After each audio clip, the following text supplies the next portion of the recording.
Marrying a man who already has children makes you a stepmother, a difficult part to play in a family. And stepmothers in stories are often mean and unkind to their stepchildren. Lakshman, who is 9, knows this very well.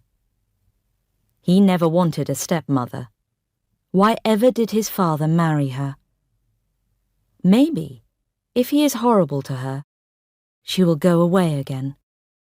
Lakshman ran his hand over the surface of the cupboard and breathed in the pleasant smell of newly cut wood. An almirah, with 4 doors, 2 above and 2 below, and a shiny key in each one. What use was an almirah to a baby? Nobody ever made almirahs with 4 doors. Carefully, he turned the keys to look inside. In one half, there was a place to hang clothes, small clothes. The other half had narrow shelves. Underneath, there were 2 long, wide shelves. Somebody, he supposed, had already put some toys there, baby things, plastic cups that fit into each other, little wooden bricks, and coloured balls. Angrily, he banged the doors shut. What a complete waste. In his bare feet, he walked down the stairs to the back of the house, to the kitchen area. The old Amme was squatting on the floor, cutting up vegetables for the meal. A row of pots and pans stood on the floor, and Candy, the Alsatian dog, was sleeping peacefully beside them, his tail occasionally waving away the flies. Both Lakshman and the Amme knew this was against the rules the new woman had made after she took control of the house. But they understood each other, the old cook and the boy. He squatted down opposite her, watching her. Although he was 9, he was small for his age, small but strong. He wore an old shirt and a too small pair of washed-out blue trousers. For some time he watched the Amme in silence. Then, in his rather high little boy's voice, he asked, "Where is the bloody woman?" The Amme did not stop her cutting. She said calmly, "She's getting dressed to go out. She wants you to change and go with her, to buy new shoes for school." The boy sighed. He picked up a piece of sugar cane and began to suck it noisily. That was really too bad. Did she really think he'd go out with her? Walk in the street where all his friends would see him? True, his father had said she would help him and look after him, but that did not mean she could give him orders, or that he had to do what she wanted. Why, he wouldn't go with her for anything, not even if she offered him a bicycle. Lakshman had been saving for a bicycle for some time. His weekly money from his father, gifts from aunts and uncles and grandparents, all this was carefully saved. In fact, Lakshman lived for the day when there would be enough for that bicycle. But dislike of his stepmother was so great that he could not even imagine himself accepting a bicycle from her. He bit off a piece of sugarcane and said crossly, "I am not going out with her to buy a pair of shoes." It was hot in the kitchen. The Amme lifted a corner of the cotton cloth she was wearing wrapped round her like a skirt and wiped the sweat from her face and neck. At that moment, Lakshman's stepmother appeared in the doorway. Her eyes took in the scene and narrowed angrily. She raised her voice and said, "Amme, I have told you again and again not to cut vegetables on the floor." And then to Lakshman, "Lakshman, go and change your clothes. I want to take you out to buy a pair of shoes." Neither Amme nor the child moved. The Amme began to cut vegetables again, with great concentration. Lakshman looked quickly at his stepmother. The she-devil. Whatever had made his father marry her? He said, "Amme doesn't understand English, and I don't want to go out. You buy the shoes for me." The woman straightened her back and looked down at him. "If Amme doesn't understand English, why don't you tell her in Sinhalese? And you say you won't come out with me. Well, I can't buy a pair of shoes unless you try them on. So please, get ready. Quickly now." He turned to Amme and said in Sinhalese, "That bloody woman says not to cut vegetables on the floor." Very slowly and heavily, the Amme got up from where she was squatting. She picked up the vegetables and threw them on the kitchen table. Then she said to the child, "Tell her I can't work for her. Also, I am not well. I have to go home." Lakshman repeated in English exactly what the old cook had said. The tall one looked from the child to the old woman a little helplessly, then shrugged her shoulders. "If she is not feeling well, she must go home and get better. Meanwhile, you get ready. I am waiting." He stepped right in front of his stepmother. He had to bend his head far back in order to see her face. He collected the spit in his mouth, then walked slowly and deliberately to the corner of the kitchen where there was a space for washing vegetables, and spat. Spitting was the best way to drive away evil things. Then he said, "But I told you, I am not coming." She took a deep breath. "All right. If you are not coming, I am not buying the shoes." She turned and walked towards the front door.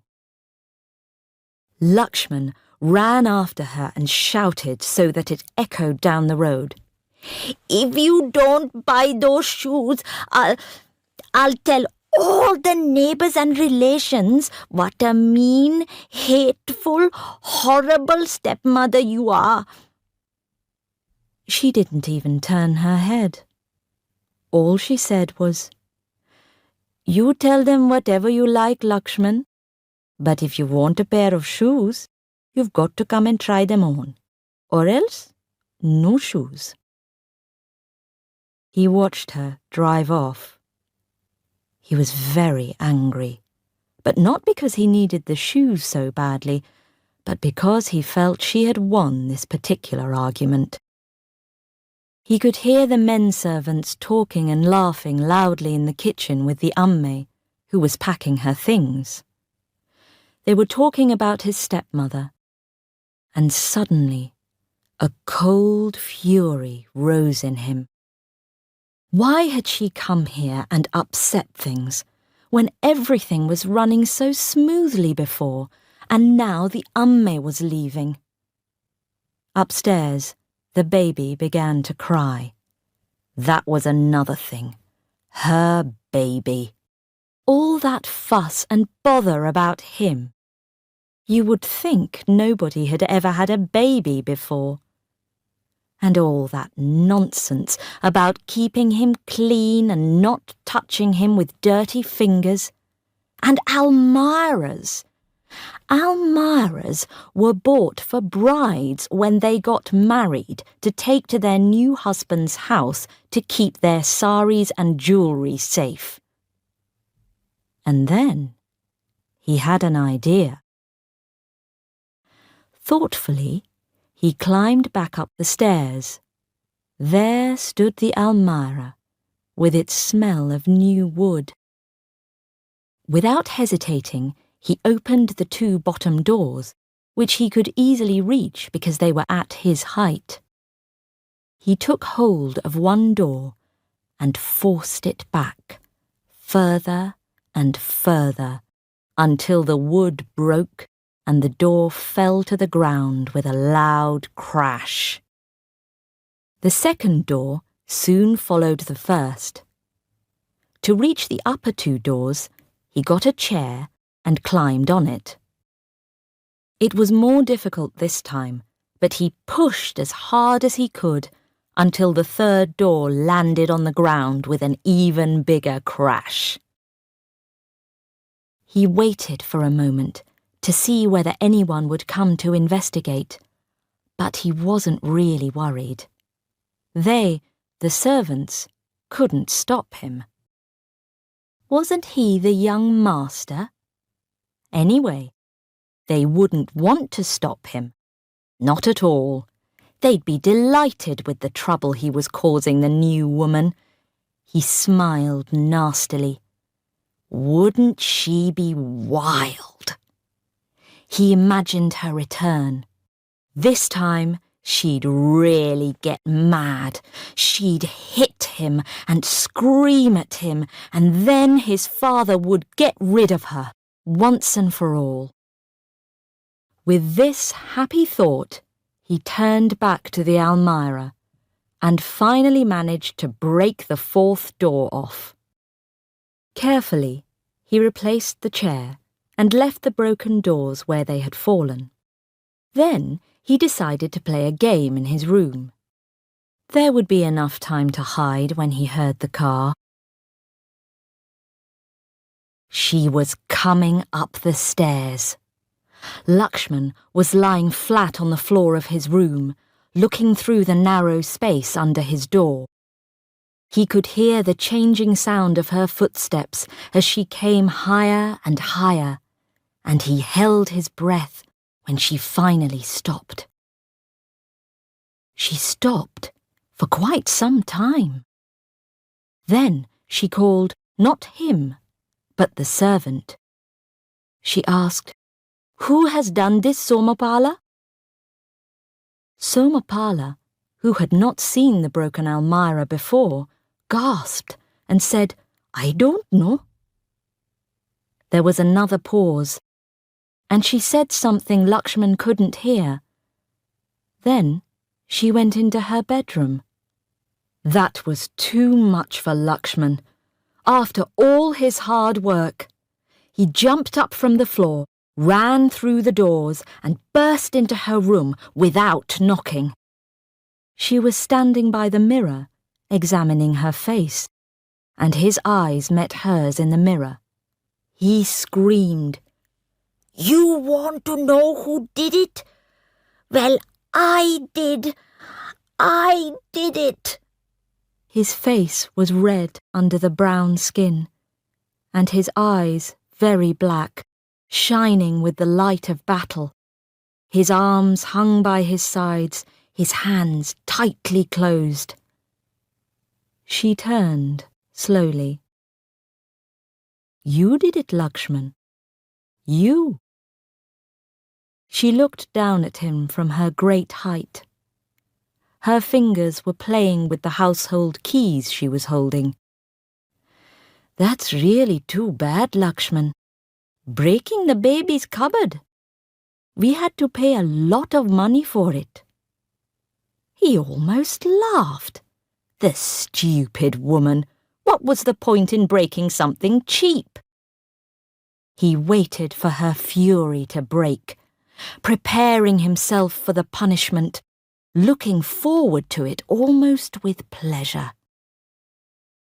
But it didn't come. She just stood there and looked at him calmly. Then she said, "That's really too bad, Lakshman. I thought you were a sensible sort of boy." She sighed. "So now we have to ask the workmen to repair the damage. Quite an unnecessary bother and cost." She walked towards the baby's room. Lakshman had a terrible feeling of disappointment worse than he had ever experienced before. Wildly, he ran after her and asked urgently, "But aren't you going to punish me?" "Punish you?" She appeared surprised. "Punish you? Oh, no. There's no point in that, because that's what you want, isn't it?" She looked him straight in the eye. "No, Lakshman, I am not going to punish you, only—" She hesitated for a moment. "About the repairs. You are going to pay for them, Lakshman, out of your bicycle money. That's fair, don't you think?"